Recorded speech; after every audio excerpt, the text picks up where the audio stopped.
Are you one of the many busy professionals working in offices day in and day out? Do you wonder how some people grow their wealth fast, retire early, and play on workdays?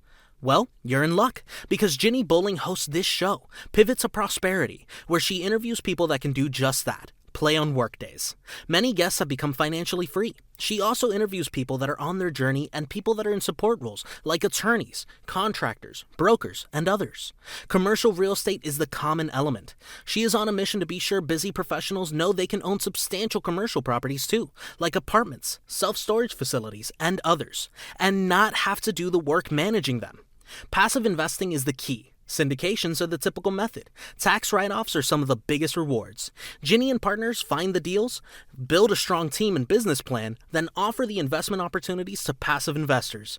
New episodes are released every Tuesday at 12, so watch for new releases. If you want to get involved, let us know. You need to get pre-qualified to hear about most deals. See the show notes for contact information. Hello. Ginny Bolling here with Pivot to Prosperity, brought to you by Pivotal Real Estate Investments, where we help our investors build wealth and income through commercial real estate that also improves communities. Today we have Dustin Miles with us. Dustin, thank you for coming. Hi, I'm excited to be here. Thank you. Yes, well, I appreciate it. And you have, you live in Texas. I've been chatting with you a little bit. Dallas Fort Worth is on my bucket list. I have got to get there. I have some investments in Houston, so I'm anxious to hear what you have to say about Houston. But Yeah. if you would go ahead and introduce yourself, tell us how you ended up getting into real estate. Yeah, absolutely. Yeah, thank you for having me.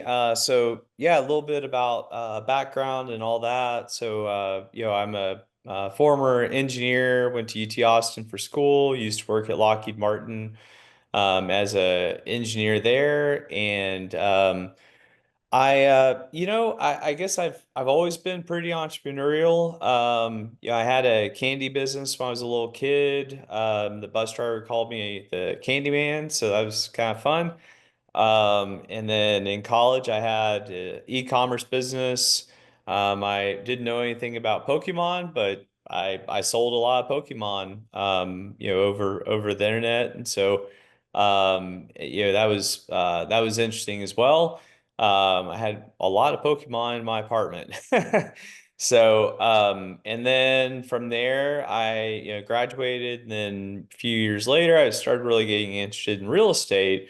I've always kind of had a fascination with it. Might sound a little odd or weird, but as a little kid, I'd ride my bike around town and kind of wonder, who owns all of this real estate. And probably a weird thing to think as an 8 or 9 year old, but whatever.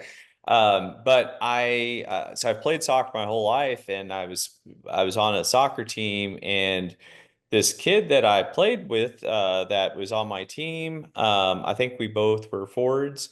And anyways, his parents owned a lot of real estate. They owned a skyscraper in downtown Fort Worth, and they owned a lot of other commercial real estate. And I remember it was very much made an impact on me, because I remember going to his birthday party at his house, and he had they had a huge house on the hill, big white house, and very prominent. If people were like, hey, if you mention that house, people know exactly what you're talking about. They lived in the area.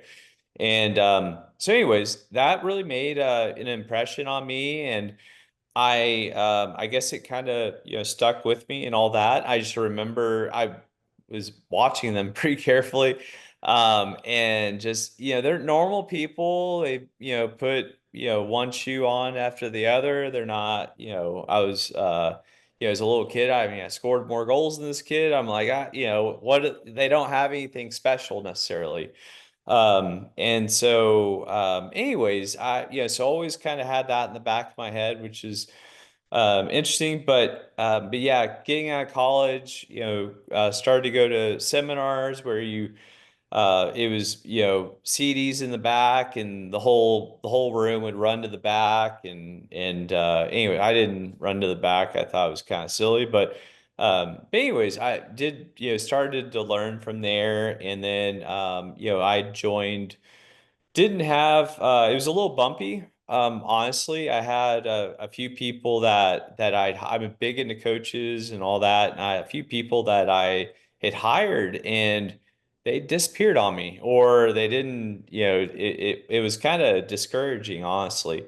And so we found one group, Lifestyles Unlimited, and they had an office. And so I'm like, okay, I know where to find them. They're not going anywhere. And so we had some success there. Ended up, buying, half a dozen, did some rentals, did some flips. Nothing, nothing too crazy, but ended up doing, half a dozen deals. I'm like, okay, I'm, kind of ready for multifamily. And the cool thing was that they taught you single family, but they also taught you multifamily, and that was the only group. This was 2009, 2010, and there wasn't a whole lot of information, at least that I saw, on multifamily. So it was super. Anyways, that's how I kind of got going and got started. That's great. That is. And there's so much to be said for those programs. Hmm. Some people see the TV late night stuff and think it's just garbage, but it's Yeah. amazing how many people that we know that that's how they got started with shit, Yeah. and Yeah. Yep. Absolutely. no money down. That was a big one back then too. Yeah. And Yeah. my Yeah. my dad bought that book for me and said you should read this, and yep, it's been interesting. But so that's Yeah. terrific. Well, and as I was saying when we were off the recording, I think you started at a fantastic time. I was tied up with kids in soccer, going two different Mhm. directions, club Yeah. and school, and I didn't wasn't keeping an eye on the market as Yeah. far as the private market because I was in the public domain. But Mhm. you I think really did wise by yourself by getting some coaching at that time and getting into it. So what was your first multifamily property? Yeah, first deal I got into, I'm a dip your toes in the water type of guy. So I invested passively. I did sign on the loan as well. Because I knew I wanted to, put deals together and all that. And I knew, in the eyes, just talking with people and educating myself, I knew that if I signed on the loan, a lender saw me basically the same as the guy that was putting the deal together. Both of our deals, even though he was honestly doing all the work. And so, anyways, I put, in at the time, I was kind of newer into my, younger into my engineering career and all that. So put, 50,000 in. That was, still a lot of money, but like, it was really a lot of money then. So, anyways, yeah, did that in 2012, and we bought, we're buying this 80s deal for, it was like 42 a door or something like that, which, anybody would, just anybody do backflips to get that sort of pricing now. But and we were buying it, I think it was an 8 or 9 cap at the time too. So I mean, the cash flow was phenomenal. Yeah, invested in passively another deal, and then my first syndication was almost 11 years ago to the day. It'll be 11 years in May. So I wanted a deal kind of close to me. I just, just for I'd never done it before. I was very nervous. I was putting in a lot of, my own money, pretty much, honestly, about, as much as what I had left. And so, and it was weird. I'd never asked for, because I couldn't qualify for the loan. My net worth wasn't, honestly, a whole lot. I don't know what it was at the time. It's probably 200K, or I mean, it was, not, the loan was I think 2.5 or 3 million. I wasn't, worth that, near that at all. So it was weird asking for. So at the time, you had to give them kind of bank statements that you had a lot of liquidity and all that, even to the brokers. So I had to get kind of become friends and comfortable with that. It was weird to ask people I didn't know that well for their bank statements, much less like I would have been just as weird asking for people I knew well, much less people I didn't know well. And so, had some people that kind of, I guess, felt comfortable enough to kind of take a chance on me. And they invested, quite a bit of money, into the property as well, more than I did. And but yeah, that's kind of what, first deal looked like. I was, super nervous. It was, I've never signed, on a loan that big before. And so yeah, but it was actually pretty close to where my dad grew up, and it was 15 minutes from my house. And just felt like I wasn't looking for a grand slam or anything. I wanted to, get a win for investors, and then kind of build that momentum, haha, from there. So Did you say haha because that's your company yeah. name? Yes. Yeah, Yeah. So that's great. And yeah. is that why you named it? So yeah, the name Mem actually didn't come around until yeah, 2018, 2019, when I met my business partner. So I done kind of prior to partnering up, I ended up doing about 10 multifamily deals, kind of averaged about two a year. And some of them I did on my own, some of them I did with some partners. And so yeah, that's kind of it. But met my partner in 2018, 19, and he actually came up with the name Momentum. And we that was based off of, we started before we started doing deals together, we started a meetup. And so it was called, just Momentum Multifamily Group. And so um, the thought process for him was, everyone wants momentum in your business, in your life, and all that. And so that's kind of where the name came from. Nice. It's a good name. It's a good Yeah. name. Thank you. Yeah.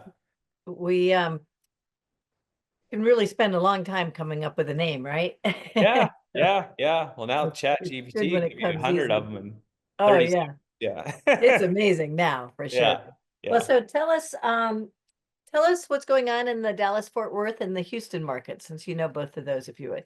Yeah, yeah. In general, I can't really speak for the other markets, but in general, it feels like there's more activity happening than probably the last few years. There's there it's slow, but there's still it feels like there's more deals starting to come out and all that. The concentration of deals is mostly on the newer end of things. So because of the cost of building versus buying, so it's a lot better everything that's being sold right now is being sold below replacement cost. And so a lot of developers and all that they're like, well, why should I build? Because I can go buy it and not go through all the hassle and the heartache. And so there's quite a bit of there's activity on the newer side, for sure. On the B side, and that's it's kind of the same in Houston as well. I'd say the cap rates are a little tighter, they're always tighter in DFW than they are Houston. So you're kind of upper fours is on the newer stuff right now, in terms of cap rates. And then in Houston, depends on the deal and all that, but you're probably maybe upper fours, but it might be low fives, as far as the cap rate. On the B stuff in DFW, you're seeing most of that stuff is kind of trading in the 5.5, 6 cap range. And there's not as many players in that space right now. Although there was a portfolio where there were 35 offers. There was a portfolio of it was between 700 and 800 units. The deals needed were pretty distressed, and they needed a lot of love. And so, but there were 35 offers, on that one, which was interesting. Um, and then in the C class space, there's really not much of an appetite for that. Maybe on the smaller end of things, there are some buyers there, but on the larger scale, there's really no appetite. There's one deal that's on the market in DFW, and it's a larger C class deal, and it's like a $40 million deal, and I think there are one or two offers maybe, but the likelihood of those going through, or from what I've heard, is not very high.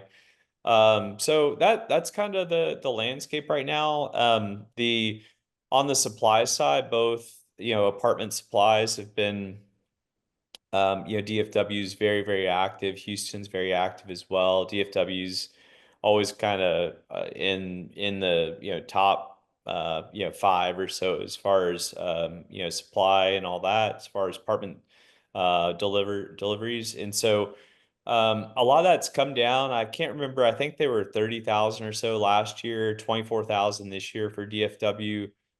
For Houston, last year was 24,000.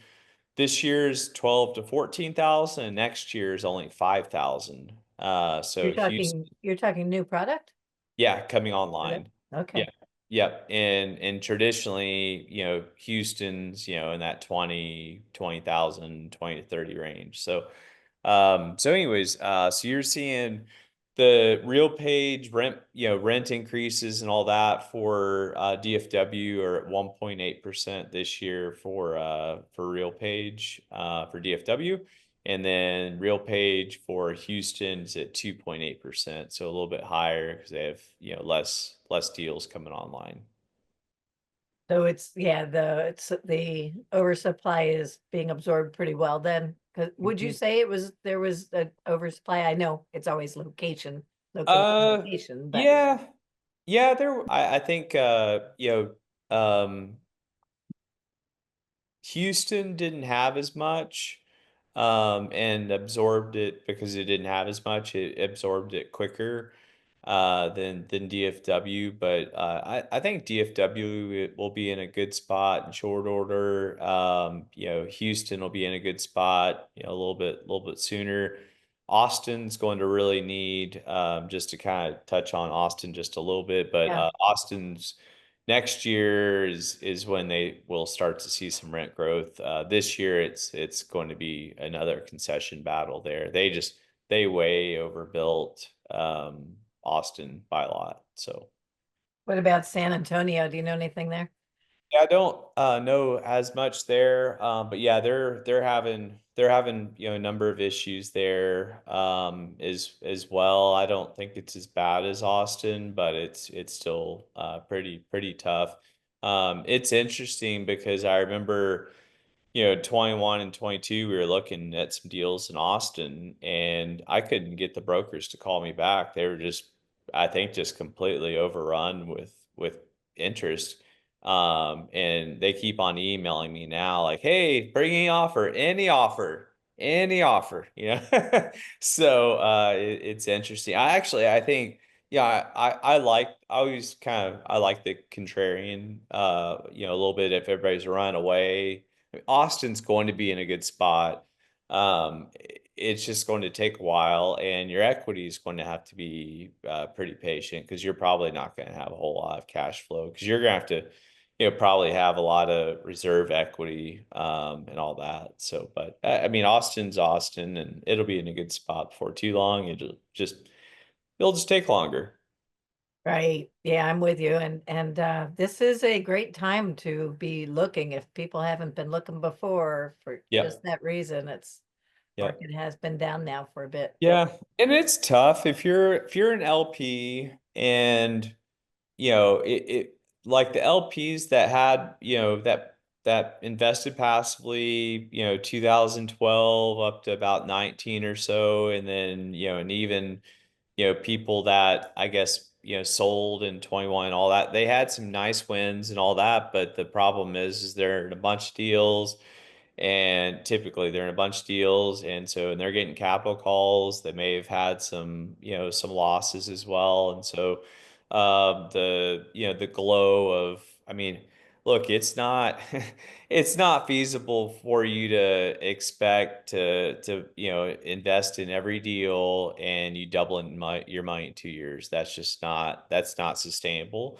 And that's what happened in multifamily, kind of, from 2012 to 2019. And then if you sold in 21, 22, you did very, very well there as well. And so, but you had, from 2012 to 2019, you had this, very interesting. You had cap rates compressing, and then you had your rental rates. We were getting rent bumps, $50 every 6 months or so. I mean, and the rents were only $600. So I mean, $50 is, it's huge. It's almost 10%. So you just had this very interesting time, and it was, a few people have kind of coined it the golden age of multifamily. And will we see that mixture of events again? I don't know, but I think I'm kind of more of a dollar cost averaging guy, because I just, you can look back at some periods and think I think this is a pretty good time to buy. I think the absolute best time to buy probably would have been over the past 12 months, because there were no buyers at all. And we picked up a few deals then, and so I think we'll end up doing really well there. But it's tough to tell though. I like, do you know what the interest rates are going to be? I mean, they've shot up and down. The 10-year treasury shot up and down, 60 basis points within a day or two. It's tough to get a gauge of where things are going to go. Yes, it is. That is for sure. And so do you do floating rate debt, or how are you financing? Yeah, we have, and we'll look at it on a case by case basis.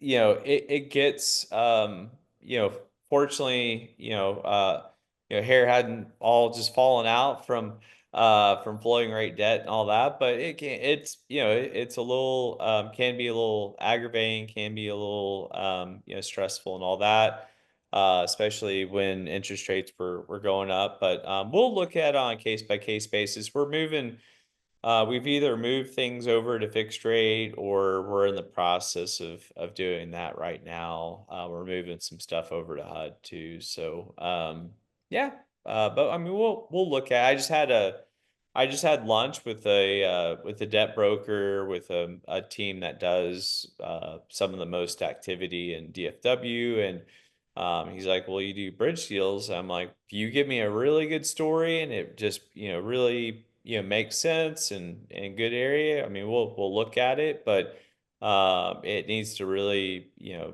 make sense in order for us to go in that direction." To go in that direction, meaning to use Bridge debt, yeah. bridge. Okay, just completing that thought. Yeah. Yep. So how much is a cap selling for these days? I haven't priced one out in a little bit. The last deal we did was fixed rate debt. So Yeah. but I think they've kind of floated down. It depends on how large your mortgage is and all that. I think, yeah, it just really depends on the size of your mortgage, Yeah. and your, if you're doing 50 basis points or 100 or 200 or whatever. But they're darn expensive. Trying to think, the last one I guess last one we did, it was probably, I mean, it was a big loan, but it was, $2 million. Just, it's a lot of money.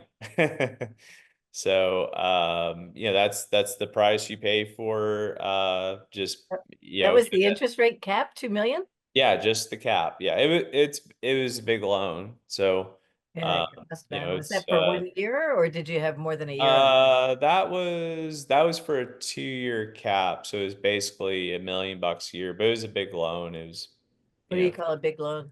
How much was it? it was a $50 million loan. Okay. Yeah. Yeah. Yeah. Well, Big so, to okay. me, so What's that? it's big to me. So It is to me too. Yeah. yeah, Yeah. I hadn't heard one that high actually yet, yeah, but, it's all relative, as you know. And, yeah. do you have an interesting story to share with us? You had mentioned, for instance, about tenants. You have some good juicy Yeah. stories. Yeah, there's I don't know, I got a bunch of them. We only have time for one, but Yeah, yeah, I'll one of them okay, I'll give you one. I didn't mention this one before, but just it's interesting where it's going through people's heads and all that. But I mean, this is a nice complex and all that, but it was a domestic disturbance and this boyfriend slashed his girlfriend's tires, slashed all four of them. And I'm like, man, that's expensive. I don't, I mean, it's probably at least $1,000, depends on how big the tires were and all that. And so in the same instance, so he slashed her tires and then he put flowers on her porch. I'm like, did he attach? I'm like, he better have attached $1,000 check to those flowers or something, because it's not even going to touch what what tires run. So, but just I don't know. People are interesting. So, but yeah, we have yes, I am. you get lots of people in a small space and stuff happens. So. Hopefully you have a good police department nearby, right? Yeah, yeah, we do. Yeah, they're yeah, super good, super responsive. So, yep. Do you go out of your way to get to know the local police? We do. Yeah, and we usually we try to have a courtesy officer too, who's typically a policeman or policewoman. And so because of that, we have yeah ties and we'll sometimes if we see someone that's maybe kind of shouldn't, we're like, I don't think they belong here. We'll, just ask the police to kind of just swing by a little more often, just to, if folks see that police presence, they'll go away pretty quickly. Yeah, yeah, that's smart. Right, Yep, yep. right. Well, so, and are you currently acquiring a property as we speak, pretty much? We no, yeah, we're not acquiring anything right now. We're looking very actively. We're seeing some interesting deals. There are, a few foreclosures out there. Most of the deals that we've seen that are foreclosures are honestly in pretty tough parts of town, and we don't invest there, period. So those are not of interest to us, but yeah, we're seeing some interesting stuff out there, and just trying to, we have boxes that have to be checked on our end.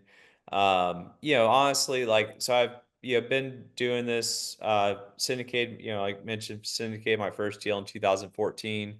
Yeah, I think we could honestly have a lot larger portfolio than we do now. But we want to make sure we're getting into the right deals. Like, I mean, some of I take it, it's very humbling for people to invest the sums of money that they do with us.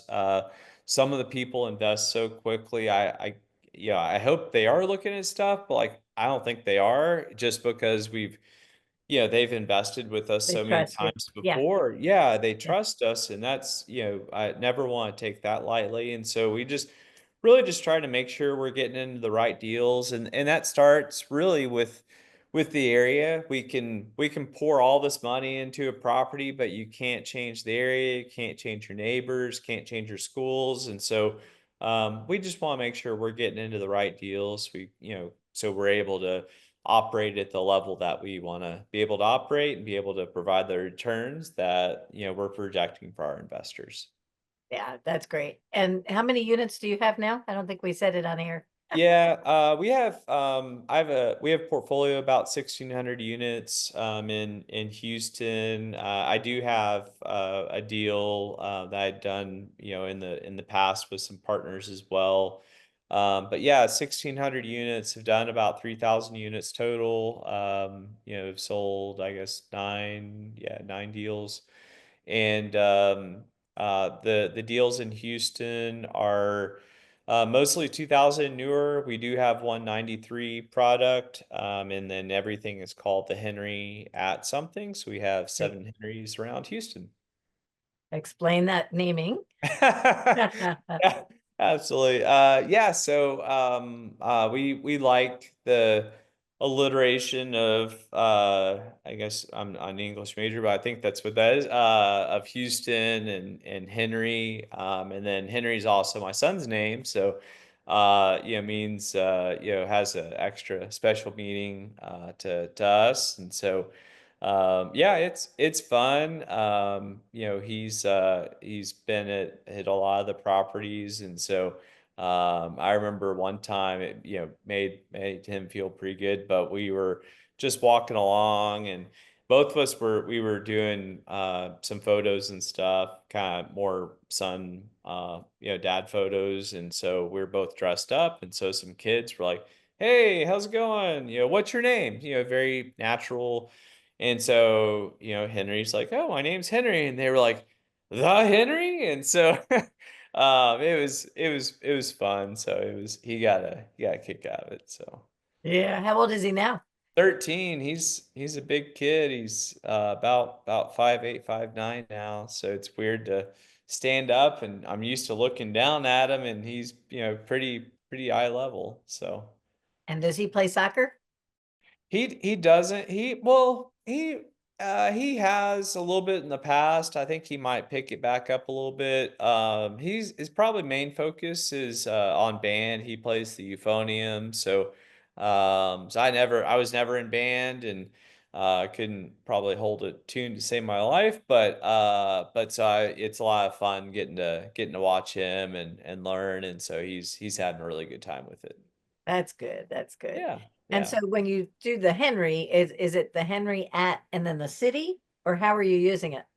Yeah, sometimes city or sometimes kind of area or road. So just, yeah, something that kind of is an indication. We'll try to use whatever is, honestly, whatever, kind of, if especially if the area is kind of known as a really good area, then we'll try to use that. Or if Yeah. if it's a road that's a very popular, used road, then we'll use that. So, Yeah. yep. You got to be flexible. Yeah, yeah, yeah, yeah. True. That's true. All right. Well, so let me ask you, like we ask everybody towards the end here, is there a pivotal person or event that has brought you to where you are today, or that's pushing you towards some particular point? Yeah, thank you. Yeah, I would say the big pivotal point was meeting my business partner. I guess, yeah, probably 7 years ago or so now.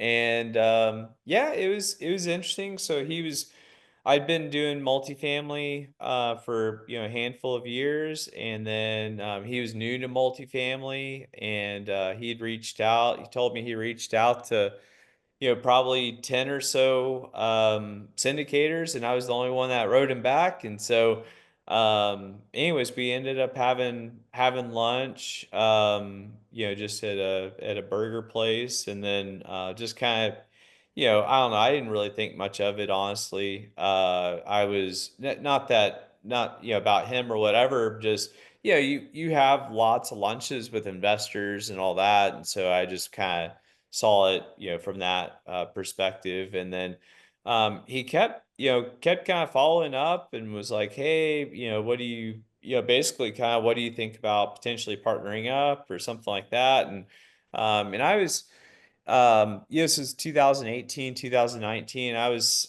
selling, a handful of deals, and I was still working as an engineer too. So it was just a lot going on, to be honest. And so he was like, "Hey, let's start a meetup." And I'm like, "Okay." I'm like, I just told him, because I wanted to set expectations. I was like, I don't, my bandwidth is pretty tight right now. I don't have a ton of time. And I was like, if you set it all up, I'll show up, and I'll try to we can have it this title company because they said they would want to do a meetup. And I was like, I can, email my email list. And because he was brand new and didn't really have a whole lot of resources. And so, yeah, just kind of hit it off there. And we, we didn't have, I mean, I thought it was pretty good for a first meetup. We had, probably 25, 30 people. And it was, storming outside too, but I think it helped. We had free food. And so people, always will show up for free food. But yeah, and then just kind of grew it from there when, 25, 30, and then we got up to probably 40 or so the second or third one, and then we were at 100 plus pretty soon. And it was, yeah, the largest, it would, which was super interesting because there were so many meetups. There were probably 8 to 10 multifamily meetups in DFW at the time. There's not that many now. There's only 3 or 4. But there were a ton, there were probably more than that. There were probably 10 to 15. And so in my head, I'm like, why do I want to do this? Like, I'm fishing in a pond with everybody else is fishing here. Like, why?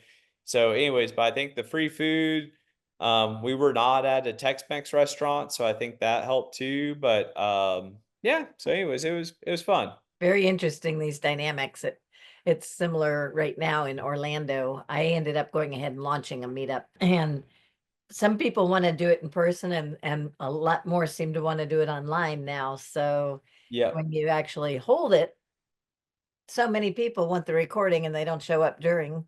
Yeah. When you do Yeah. it that way, it's Absolutely. almost better to do it in person, I think, probably, but Yep. Yep. Yep. Yep. For I sure. learn it. But Yeah. anyway, well, so Yeah. all right. So are you nominating him as a pivotal person? I am. Yep. Sure am. Right. So Okay. We will let him know and get him on awesome. the show if he wants to come on, and then he'll get a lapel pin that says pivotal Oh, person. cool. Yes, yes. Very Nice. good. All right. Well, so let people know how they can reach you. Yeah, yeah, momentummultifamily.com is probably the best place. I Dustin at momentummultifamily .com is a good email. And then LinkedIn's, great, just Dustin Miles, my middle initials W. So yep, that's the best way to get a hold of me. All right. We'll put all that in the show notes, and so that will work. And Awesome. appreciate you coming on, and we'll be sure to recognize your partner. So, Awesome. Thank you. Thanks for having me. This is fun. well, thank you. You take care.